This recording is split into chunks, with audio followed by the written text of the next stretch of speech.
Ayan, magluto tayo ng santol na may bagoong. Ayan, santol yan guys. Igisa muna natin yan guys. Igisa natin ang sibuyas, bawang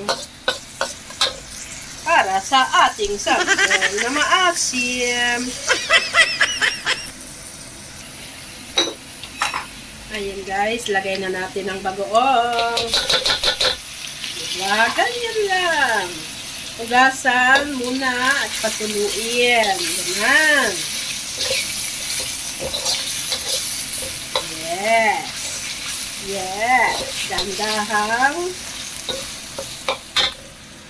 apoy para maluto ang ating bagoong na may santol at gataan natin ng coconut milk. Ayan.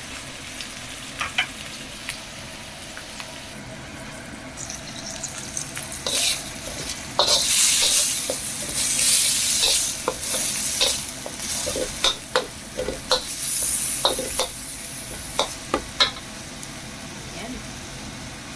Ilagay na natin ang gata.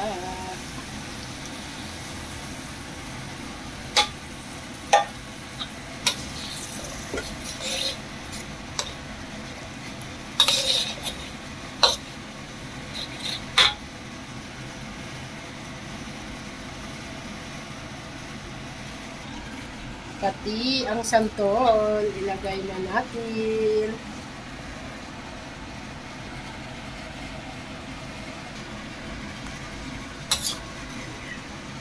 Hayaan natin maluto ng bahagya muna.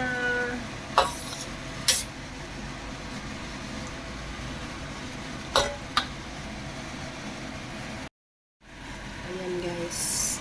After 30 minutes. After 30 minutes, ayan. Matyaga lang na halo-halo para maluto ang santol natin. Ganon.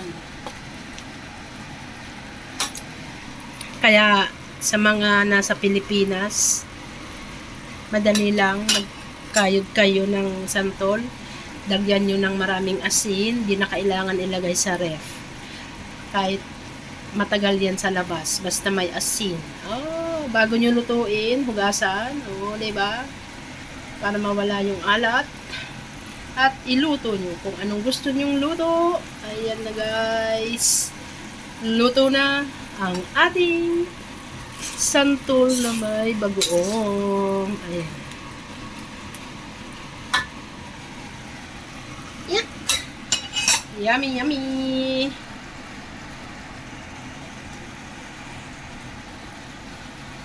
Ayan guys.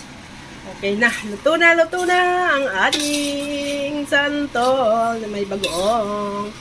Maraming salamat sa inyong panonood guys. Ayan. Shout out sa lahat dyan ha. Thank you. God bless everyone.